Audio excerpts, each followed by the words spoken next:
ಸ್ನೇಹಿತರೆ ನಮಸ್ಕಾರ. ಇವತ್ತು ಬೆಳಗಿಂದ ನಾನು ಈ ಸೋಷಿಯಲ್ ಮೀಡಿಯಾನ ಸ್ಕ್ರಾಲ್ ಮಾಡಿದಾಗ ಒಂದು ಸುದ್ದಿ ಕಣ್ಣಿಗೆ ಬಿತ್ತರಿ. ಅದೇನಂತ ಹೇಳಿದ್ರೆ, ಕಿಚ್ಚ ಸುದೀಪ್ ಅವರಿಂದ ಖಡಕ್ ಕ್ಲಾಸು, ಕಿಚ್ಚ ಸುದೀಪ್ ಅವರಿಂದ ಖಡಕ್ ಕ್ರಮ, ಕಿಚ್ಚ ಸುದೀಪ್ ಅವರು ತೆಗೆದುಕೊಂಡ್ರು ಒಳ್ಳೆ ನಿರ್ಧಾರ. ಯಾವ ಭಾಷೆಯಲ್ಲೂ ಕೂಡ ಕಿಚ್ಚ ಸುದೀಪ್ ಅವ್ರ ರೀತಿ ನಿರ್ಧಾರವನ್ನೇ ತೆಗೆದುಕೊಂಡಿಲ್ಲ.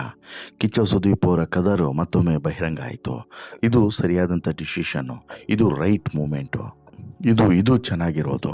ಈ ರೀತಿ ಬೇರೆ ಬೇರೆದಂಥ ಮೀಮ್ಸ್ಗಳಾಗಿರ್ಬೋದು, ಟ್ರೋಲ್ ಪೇಜ್ಗಳಲ್ಲಾಗಿರ್ಬೋದು, ಅಥವಾ ಬೇರೆ ಬೇರೆ ಸೋಷಿಯಲ್ ಮೀಡಿಯಾದ ಪೇಜ್ಗಳಲ್ಲಾಗಿರ್ಬೋದು, ಆಮೇಲೆ ಬಿಗ್ ಬಾಸ್ಗೆ ಸಂಬಂಧಪಟ್ಟಂಥ ಪೇಜ್ಗಳಲ್ಲಾಗಿರ್ಬೋದು, ಎಲ್ಲ ಕಡೆಯೂ ಕೂಡ ಈ ರೀತಿ ಶ್ಲಾಘನೀಯ ಮಾತುಗಳು ಕೂಡ ವ್ಯಕ್ತವಾಗ್ತಾ ಇತ್ತು. ರಿಷಾ ಬಗ್ಗೆ ಕಿಚ್ಚ ಸುದೀಪ್ ಅವರು ಸರಿಯಾದಂತಹ ಕ್ರಮವನ್ನೇ ತೆಗೆದುಕೊಂಡಿದ್ದಾರೆ ಎನ್ನುವಂತಹ ಅಭಿಪ್ರಾಯಗಳು ವ್ಯಕ್ತವಾಗ್ತಾ ಇತ್ತು. ಆದರೆ ನನ್ನ ಪ್ರಕಾರ ಕೇಳಿದ್ರೆ ಇದು ಆ್ಯಕ್ಷನ್ನೇ ಅಲ್ಲ. ಕಿಚ್ಚ ಸುದೀಪ್ ಅವರು ಈಗ ತೆಗೆದುಕೊಳ್ತಿರೋದು ಆ್ಯಕ್ಷನ್ನೇ ಅಲ್ಲ. ನಿಜವಾಗ್ಲೂ ಕೂಡ ಆಗಬೇಕಾಗಿರೋದು ಇದು ಅಲ್ಲವೇ ಅಲ್ಲ. ಇದನ್ನು ನೀವು ಈ ಸ್ಟೋರಿಯನ್ನು ಕೊನೆವರೆಗೂ ನೋಡಿದ್ರೆ ನಿಮಗೂ ಕೂಡ ಇದೇ ಭಾವನೆ ಬರದೇ ಇರಲಾರದೆ ಚಾನ್ಸೇ ಇಲ್ಲ. ಯಾಕಂತ ಹೇಳಿದ್ರೆ ಇಂಥದ್ದೊಂದು ಅತ್ಯಂತ ಕೆಟ್ಟ ಪ್ರಮಾದ, ಕೆಟ್ಟ ಕೆಲಸ ಅಲ್ಲಿ ನಡೆದು ಹೋಗ್ಬಿಟ್ಟಿದೆ. ನಾನು ನೀವು ಯಾರು ಕೂಡ ಈ ರೀತಿಯಾದಂತಹ ಕೆಲಸಗಳಿಗೆ, ಕೃತ್ಯಗಳಿಗೆ ಸಪೋರ್ಟ್ ಮಾಡೋದಕ್ಕೆ ಚಾನ್ಸೇ ಇಲ್ಲ. ಅಂಥದ್ದೊಂದು ಕೆಲಸವನ್ನು ಮಾಡಿಬಿಟ್ಟಿದ್ದಾರೆ ಬಿಗ್ ಬಾಸ್ನ ಸ್ಪರ್ಧಿ. ಅಂಥ ಸಂದರ್ಭದಲ್ಲಿ ಇನ್ನೂ ಕೂಡ ಅದೇನೋ ಯೆಲ್ಲೋ ಕಾರ್ಡ್ ಅಂತೆ, ರೆಡ್ ಕಾರ್ಡ್ ಅಂತೆ, ಅದನ್ನು ಸ್ಪರ್ಧಿಗಳು ಸೆಲೆಕ್ಟ್ ಮಾಡೋದಂತೆ, ಅದರಿಂದ ವಾರ್ನಿಂಗ್ ಕೊಡೋದಂತೆ. ಯೆಲ್ಲೋ ಸೆಲೆಕ್ಟ್ ಮಾಡಿದ್ರೆ ಬಿಗ್ ಬಾಸ್ ಮನೆಯಲ್ಲೇ ಉಳಿಯೋದಂತೆ, ರೆಡ್ ಸೆಲೆಕ್ಟ್ ಮಾಡಿದ್ರೆ ಬಿಗ್ ಬಾಸ್ ಮನೆಯಿಂದ ಹೊರಗಡೆ ಹೋಗೋದಂತೆ. ಇವೆಲ್ಲ ಡ್ರಾಮಾಗಳ ಅವಶ್ಯಕತೆ ಇತ್ತು ಅಂತೇಳಿ ನಿಮಗೆ ಅನಿಸುತ್ತೆ? ನನಗಂತೂ ದೇವರಣೆ ಅನಿಸಲ್ಲ. ಯಾಕೆ ಹೇಳ್ತಾ ಹೋಗ್ತೀನಿ. ಅದಕ್ಕಿಂತ ಮುಂಚೆ ನೀವಿನ್ನೂ ಕೂಡ ನಮ್ಮ ಚಾನಲನ್ನು ಸಬ್ಸ್ಕ್ರೈಬ್ ಮಾಡಿಲ್ಲ ಅಂದರೆ ದಯವಿಟ್ಟು ಕೂಡಲೇ ಸಬ್ಸ್ಕ್ರೈಬ್ ಮಾಡಿ ಸ್ನೇಹಿತರೆ. ನೋಡಿ, ಒಂದು ಬಿಗ್ ಬಾಸ್ ಅನ್ನುವಂಥದ್ದು ವ್ಯಕ್ತಿತ್ವಗಳ ಶೋ ಅಲ್ವಾ? ಬಿಗ್ ಬಾಸ್ ಮನೆಗೆ ಬಂದಂಥವರು ಪ್ರತಿಯೊಬ್ಬರಿಗೂ ಕೂಡ ಒಂದೊಂದು ವ್ಯಕ್ತಿತ್ವ ಇರ್ತದೆ. ನನಗೆ, ನಿಮಗೆ, ಪ್ರತಿಯೊಬ್ಬರಿಗೂ ಕೂಡ ಒಂದೊಂದು ವ್ಯಕ್ತಿತ್ವ ಇದೆ. ಅದೇ ರೀತಿ ಇಲ್ಲೂ ಕೂಡ ಬಿಗ್ ಬಾಸ್ ಮನೆಯಲ್ಲಿರುವಂಥ ಅಷ್ಟು ಜನ ಸ್ಪರ್ಧಿಗಳಿಗೂ ಕೂಡ ಒಂದೊಂದು ವ್ಯಕ್ತಿತ್ವ ಇದೆ. ಅಲ್ಲಿರುವಂತಹ ಬಹುತೇಕರು ಇವತ್ತಿಗೆ ಪಾಪ್ಯುಲಾರಿಟಿಯನ್ನು ಗಿಟ್ಟಿಸ್ಕೊಂಡಿದ್ದಾರೆ. ಸೆಲೆಬ್ರಿಟೀಸ್ ಹೌದೋ ಅಲ್ವೋ ಸೆಕೆಂಡ್ರಿ, ಬಟ್ ಸ್ಟಿಲ್ಲು ಪಾಪ್ಯುಲಾರಿಟಿಯನ್ನಂತೂ ಗಿಟ್ಟಿಸ್ಕೊಂಡಿದ್ದಾರೆ. ಹಾಗೆಯೇ ಸಮಾಜದಲ್ಲಿ 4 ಜನ ಅವರನ್ನು ಗುರುತಿಸ್ತಾರೆ. ಈಗ ಫಾರ್ ಎಕ್ಸಾಂಪಲ್ಲು ಇಲ್ಲಿರುವಂಥ ಯಾವುದೇ ಸ್ಪರ್ಧೆಯನ್ನು ತೆಗೆದುಕೊಳ್ಳಿ, 4 ಜನರಿಗೆ ಪರಿಚಯ ಇದೆ ಅಲ್ವಾ? ಒಂದು ಫೇಮು, ನೇಮು ಎಲ್ಲದೂ ಕೂಡ ಇದೆಯಲ್ಲ. ಈಗಿರುವಂಥವ್ರು ಬಹುತೇಕ ಎಲ್ಲರೂ ಕೂಡ ಸೆಲೆಬ್ರಿಟಿಗಳೇ. ಹಾಗಾಗಿ ಒಂದಷ್ಟು ಜಾಸ್ತಿನೇ ಇರ್ತದೆ ಸಹಜವಾಗಿ. ಹಾಗಾಗಿ ಇನ್ನೊಬ್ಬರ ಕ್ಯಾರೆಕ್ಟರ್ ಬಗ್ಗೆ ಅಥವಾ ಇನ್ನೊಬ್ಬರಿಗೆ ಏನಾದರೂ ನಾವು ಆ್ಯಕ್ಷನನ್ನು ತೋರಿಸಿದ್ರೆ ಅದಕ್ಕೆ ರಿಯಾಕ್ಷನ್ನು ವೆರಿ ನೆಕ್ಸ್ಟ್ ಮೂಮೆಂಟಲ್ಲೇ ಇರ್ತದೆ ಅನ್ನೋದನ್ನು ಕೂಡ ಸ್ಪರ್ಧಿಗಳು ಅರ್ಥ ಮಾಡ್ಕೊಳ್ಬೇಕು. ಇಲ್ಲಿ ಅರ್ಥ ಮಾಡಿಕೊಳ್ಳದೇ ಇದ್ದರೆ ಏನಾಗುತ್ತೆ ಅನ್ನೋದಕ್ಕೆ ಬೆಸ್ಟ್ ಎಕ್ಸಾಂಪಲ್ ಇವತ್ತು ನಾನು ನಿಮಗೆ ಕೊಡ್ತಾ ಇರುವಂಥದ್ದು. ಬಿಗ್ ಬಾಸ್ ಮನೆಯಲ್ಲಿ ಈಗ ಕಳೆದ 1 ವಾರದಿಂದ ಭಾರಿ ಚರ್ಚೆ ಆಗ್ತಿರುವಂಥದ್ದು, ಹೊರಗಡೆನೂ ಕೂಡ ಭಾರಿ ದೊಡ್ಡ ಮಟ್ಟದಲ್ಲಿ ಚರ್ಚೆ ಆಗ್ತಿರುವಂಥದ್ದು, ಗಿಲ್ಲಿಗೆ ಈ ರಿಷಾ ಹಲ್ಲೆ ಮಾಡಿದಂತಹ ಒಂದು ವಿಡಿಯೋ. ಹೌದು, ಚಿಕ್ಕ ವಿಚಾರ, ಬಟ್ಟೆಯ ಚಿಕ್ಕ ವಿಚಾರ. ಬಟ್ಟೆಯನ್ನು ತೆಗೆದುಕೊಂಡು ಹೋಗಿ ಬಾತ್ರೂಮ್ ಜಾಗಕ್ಕೆ ಗಿಲ್ಲಿ ಹಾಕ್ದ ಅನ್ನೋದು ಇಲ್ಲಿ ರಿಷಾ ಕೋಪಕ್ಕೆ ಕಾರಣವಾದಂಥ ಅಂಶ. ಹಾಗಂದ ಮಾತ್ರಕ್ಕೆ ಗಿಲ್ಲಿ ಇಲ್ಲಿ ಮಾಡಿದ್ದು ಸರಿನಾ ಅಂತೇಳಿ ಕೇಳಿದ್ರೆ 1% ಕೂಡ ಗಿಲ್ಲಿ ಮಾಡಿದ್ದು ಸರಿ ಅಂತೇಳಿ ನಾನು ಕೂಡ ಒಪ್ಕೊಳ್ಳೋದಿಲ್ಲ. ಹಾಗಂದ ಮಾತ್ರಕ್ಕೆ ಗಿಲ್ಲಿ ಮೇಲೆ ಹಲ್ಲೆ ಮಾಡಿದಂತಹ ರಿಷಾ ಮೇಲೆ ₹1 ಆ್ಯಕ್ಷನ್ ಕೂಡ ಆಗಲಿಲ್ಲ. ಇದರ ಬಗ್ಗೆ ಸಹಜವಾಗಿ ನಮಗೆ ಮಾತ್ರ ಅಲ್ಲ, ಪ್ರತಿಯೊಬ್ಬರಿಗೂ ಕೂಡ ಅಸಮಾಧಾನ ಇದೆ. ಅಂದರೆ ಈಗ ಯಾರೇ ಆದರೂ ಕೂಡ ಬಿಗ್ ಬಾಸ್ನ ಮೂಲ ನಿಯಮವನ್ನು ಉಲ್ಲಂಘನೆ ಮಾಡುವಂತಿಲ್ಲ. ಈ ಕಳೆದ ಸೀಸನಲ್ಲೂ ಕೂಡ ಹಾಗೆ ಹೊಡಿಬೇಕು ಅಂತಲ್ಲ, ಅನ್ಫಾರ್ಚುನೇಟ್ಲಿ ಹೋದರು, ಅಲ್ಲಿ ಬಾಡಿ ಟಚ್ ಆಯಿತು, ಕೈ ಟಚ್ ಆಯಿತು, ಹೊಡಿಬೇಕು ಅಂತ ಪರಿಸ್ಥಿತಿ ನಿರ್ಮಾಣ ಆಯಿತು. ಹೊಡೆದೇ ಇರಲಿಲ್ಲ. ಅಂಥ ಪರಿಸ್ಥಿತಿ ನಿರ್ಮಾಣ ಆದಾಗಲೇ ಹೊಡೆಯೋಕ್ಕೆ ಹೋದರು ಅನ್ನುವಂಥ ಕಾರಣಕ್ಕೋಸ್ಕರ ಬಿಗ್ ಬಾಸ್ ಮನೆಯಿಂದ ರಂಜಿತನ್ನು ಹೊರಗಡೆ ಕಳಿಸಿದರು. ಬಿಗ್ ಬಾಸ್ ಮನೆಯಿಂದ ರಂಜಿತನ್ನು ಹೊರಗಡೆ ಕಳಿಸ್ತಾರೆ. ಯಾವಾಗ ಜಗದೀಶು ವಿಚಾರದಾಗಿ ನಡೆದಂತಹ ಕಿತ್ತಾಟದಲ್ಲಿ.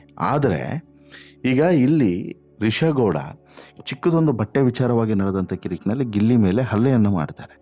ಅದು ಕೂಡ 1 ಸಲ ಅಲ್ಲ, 2 ಸಲ ಹಲ್ಲೆ ಮಾಡೋದಕ್ಕೆ ಹೋಗ್ತಾರೆ.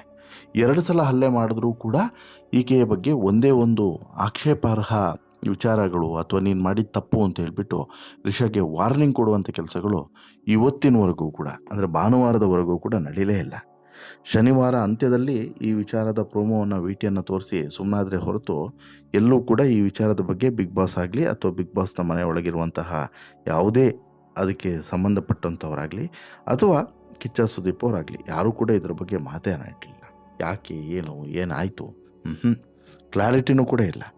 ಆದರೆ ಈಗ ಅಂತಿಮವಾಗಿ ಕಿಚ್ಚ ಸುದೀಪ್ ಅವರು ಇದರ ಬಗ್ಗೆ ಕ್ಲಾಸನ್ನು ತೆಗೆದುಕೊಂಡಿದ್ದಾರೆ. ಬಟ್ ಈ ಕ್ಲಾಸನ್ನು ತೆಗೆದುಕೊಂಡಿರೋದು ಟೂ ಲೇಟ್ ಅನ್ನೋದು ಒಂದು. ಆದರೆ ಮತ್ತೊಂದು, ಈ ರೀತಿಯಾದಂಥ ಆಪ್ಷನ್ಸನ್ನು ಕೊಟ್ಟಿರುವಂಥ ವಿಚಾರವನ್ನು ನೋಡಿದ್ರೆ ಬಹುಶಃ ನಿಮಗೂ ಕೂಡ ನಗು ಬರ್ಬೋದು. ಇದೇನು ಇಲಿ ಹಿಡಿಯೋ ಕೆಲಸವನ್ನು ಮಾಡ್ತಿದ್ದಾರಾ ಅಂತಲೂ ಕೂಡ ಅನಿಸ್ಬೋದು. ಯಾಕಂತ ಹೇಳಿದ್ರೆ ಅಷ್ಟು ತಮಾಷೆಯಾಗಿದೆ ಈ ಪ್ರಕ್ರಿಯೆ. ಅಸಲಿಗೆ ಕಿಚ್ಚ ಸುದೀಪ್ ಅವರು ನಡೆಸ್ಕೊಡುವಂಥ ಬಿಗ್ ಬಾಸ್ಗೆ ಸಿಕ್ಕಾಪಟ್ಟೆ ಫ್ಯಾನ್ಸ್ ಇದ್ದಾರೆ. ಸಲ್ಮಾನ್ ಖಾನು, ನಾಗಾರ್ಜುನ, ಮೋಹನ್ ಲಾಲು ಮೊದಲಾದವರು ನಡೆಸ್ಕೊಡುವಂತಹ ನಿರೂಪಣೆಗೂ ಕಿಚ್ಚ ಸುದೀಪ್ ಅವರ ನಿರೂಪಣೆಗೂ ಸಿಕ್ಕಾಪಟ್ಟೆ ವಿಭಿನ್ನತೆ ಇರ್ತದೆ ಅನ್ನುವಂಥ ಕಾರಣಕ್ಕೋಸ್ಕರ. ಆ ಕಾರಣಕ್ಕಾಗಿ ಅಭಿಮಾನಿಗಳು ಅವರನ್ನು ಸಿಕ್ಕಾಪಟ್ಟೆ ಇಷ್ಟಪಡ್ತಾರೆ ಕೂಡ. ಕನ್ನಡದಲ್ಲಿ ಸತತ 12 ಸೀಸನ್ ಬಿಗ್ ಬಾಸನ್ನು ನಡೆಸಿಕೊಟ್ಟಿರುವಂತಹ ಅನುಭವ ಮತ್ತು ಪ್ರಖ್ಯಾತಿ ಕಿಚ್ಚ ಸುದೀಪ್ಗಿದೆ. ತಪ್ಪು ಮಾಡಿದಂಥ ಸ್ಪರ್ಧಿಗಳಿಗೆ ಖಂಡಿತ ಸುದೀಪ್ ಶಿಕ್ಷೆಯನ್ನು ಕೊಡ್ತಾರೆ ಅನ್ನುವಂಥದ್ದು ಇಲ್ಲಿ ಎಲ್ಲರೂ ಕೂಡ ನಂಬಿರುವಂಥದ್ದು. ಈಗ ರಿಷಾ ಅವರ ಸರದಿ. ರಿಷಾ ಅವರಿಗೆ ಶಿಕ್ಷೆ ನೀಡುವಂಥ ಸಮಯ ಬಂದಿದೆ. ಇತ್ತೀಚೆಗೆ ಗಿಲ್ಲಿ ಮೇಲೆ ಹಲ್ಲೆ ಮಾಡಿದಂತಹ ರಿಷಾಗೆ ಇಲ್ಲಿ ಭಾನುವಾರದ ಸಂಚಿಕೆಯಲ್ಲಿ ಈ ರಿಷಾಗೆ ಕೊಟ್ಟಂಥ ಶಿಕ್ಷೆಯ ಬಗ್ಗೆ ಒಂದಷ್ಟು ದೃಶ್ಯಗಳು ಪ್ರಸಾರ ಆಗಲಿದೆ ಅನ್ನುವಂಥದ್ದು. ಸಾಮಾನ್ಯವಾಗಿ ಕಿಚ್ಚ ಸುದೀಪ್ ಅವರು ಇಡೀ ವಾರದ ಕಿರಿಕುಗಳನ್ನೆಲ್ಲ ಶನಿವಾರ ಸಂಚಿಕೆಯಲ್ಲಿ ಬಗೆಹರಿಸ್ತಾರೆ. ಭಾನುವಾರ ಹೆಚ್ಚಿನ ಮಾತುಕತೆ ಫನ್ ಆಗಿರುತ್ತದೆ. ಆದರೆ ಕೆಲವು ಸಂದರ್ಭದಲ್ಲಿ ಭಾನುವಾರ ಕೂಡ ಸೀರಿಯಸ್ ವಿಚಾರವನ್ನೇ ಚರ್ಚೆ ಮಾಡಬೇಕಾಗ್ತದೆ. ಯಾಕಂತ ಹೇಳಿದ್ರೆ ಶನಿವಾರ ಚರ್ಚೆ ಮಾಡೋದಕ್ಕೆ ಸಾಧ್ಯವಾಗಿರೋದಿಲ್ಲ. ಹೀಗಾಗಿ ಭಾನುವಾರ ಗಿಲ್ಲಿ ನಟನ ಮೇಲೆ ಈ ರಿಷಾ ಹಲ್ಲೆ ಮಾಡಿದಂಥ ಟಾಪಿಕನ್ನು ಚರ್ಚಿಸ್ತೀನಿ ಎನ್ನುವಂಥ ಮುನ್ಸೂಚನೆಯನ್ನು ಶನಿವಾರನೇ ಕೊಟ್ಟಿದ್ರು.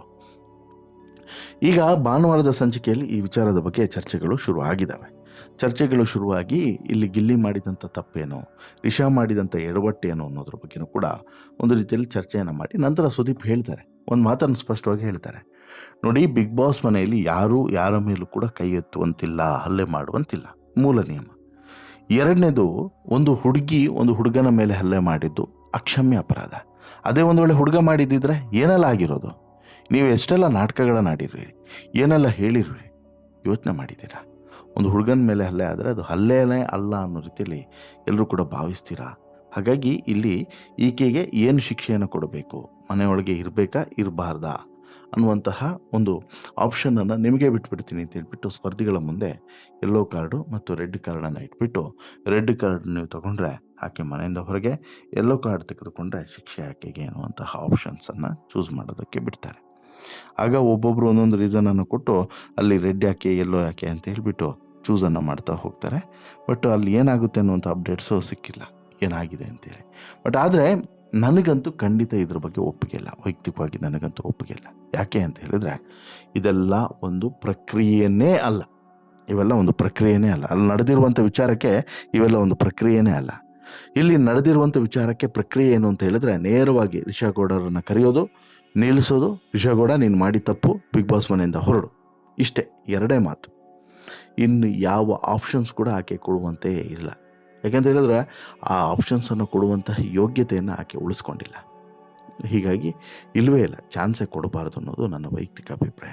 ನೇರವಾಗಿ ಕರಿಬೇಕು, ವಾರ್ನಿಂಗ್ ಕೊಡಬೇಕು, ಕಳಿಸ್ಬಿಡಬೇಕು. ಯಾಕೆ ಕರಿಬೇಕು ಇಂಥವರು? ರಿಷಾ ಗೌಡ ಅಂತಹ ಕಿರಿಕ್ ಪಾರ್ಟಿಯನ್ನು ಇಟ್ಕೊಂಡು ಬಿಗ್ ಬಾಸ್ ಮನೆಯಲ್ಲಿ ಸಾಧನೆ ಮಾಡೋದಾದ್ರೂ ಏನು? ಆಕೆಯ ಉದ್ದೇಶ ಏನು, ಆಕೆಯ ಅಜೆಂಡಾಗಳಿಗೇನು, ಆಕೆ ಯಾವ ರೀತಿ ಆಲೋಚನೆಯನ್ನು ಇಟ್ಕೊಂಡು ಬಿಗ್ ಬಾಸ್ ಮನೆಯಲ್ಲಿ ಇದ್ದಾಳೆ ಅನ್ನೋದು ಬಹುಶಃ ಪ್ರತಿಯೊಬ್ಬರಿಗೂ ಕೂಡ ಗೊತ್ತಿರುವಂಥದ್ದೇ. ಹೀಗಿರುವಂಥ ಸಂದರ್ಭದಲ್ಲಿ ಆಕೆಯನ್ನು ಬಿಗ್ ಬಾಸ್ ಮನೆಯಲ್ಲಿ ಕೂರಿಸ್ಕೊಂಡು ಮಾಡುವಂಥ ಸಾಧನೆ ಆದರೂ ಏನು ಅನ್ನುವಂಥದ್ದು ಈಗ ಪ್ರತಿಯೊಬ್ಬರು ಕೇಳ್ತಿರುವಂಥದ್ದು. So that better Risha Gowda ಮನೆಯಿಂದ ಹೊರಗಡೆ ಹಾಕಿಬಿಡೋದೇ ಬೆಟರ್. ನೋಡೋಣ ಸುದೀಪ್ ಅವರು ಏನು ನಿರ್ಧಾರವನ್ನು ತೆಗೆದುಕೊಳ್ತಾರೆ, ಉಳಿದಂಥ ಸ್ಪರ್ಧಿಗಳು ಏನು ನಿರ್ಧಾರವನ್ನು ತೆಗೆದುಕೊಳ್ತಾರೆ. ಈಗ ಓವರಾಲ್ ಆಗಿ ಅಲ್ಲಿ ನಡೆಯುವಂಥ ಪ್ರಕ್ರಿಯೆಗಳು ಹೇಗಿರ್ತದೆ, ಇದು ಒಂದು ಭಾಗವಾದರೆ ಮುಂದೇನಾಗಬೇಕು ಅನ್ನೋದು ಮತ್ತೊಂದು ಭಾಗ. ನಿಮ್ಮ ಪ್ರಕಾರ ರಿಷಾ ಎಲಿಮಿನೇಟ್ ಆಗೋದೇ ಬೆಟರ್ ಅಂತೇಳಿ ಅನಿಸುತ್ತಾ? ಆಗಬೇಕು ಅಂತೇಳಿ ನಿಮ್ಮ ಒತ್ತಾಯನ ದಯವಿಟ್ಟು ನಿಮ್ಮ ಒತ್ತಾಯನ ಕಮೆಂಟ್ ಮಾಡಿ ತಿಳಿಸಿ. ಜೊತೆಗೆ ಈ ಶೋ ಇಷ್ಟ ಆಯಿತು ಅಂತ ಹೇಳಿದ್ರೆ ಲೈಕ್ ಮಾಡಿ, ಶೇರ್ ಮಾಡಿ, ಚಾನಲ್ಗೆ ಸಬ್ಸ್ಕ್ರೈಬ್ ಆಗೋದನ್ನು ಮರಿಬೇಡಿ.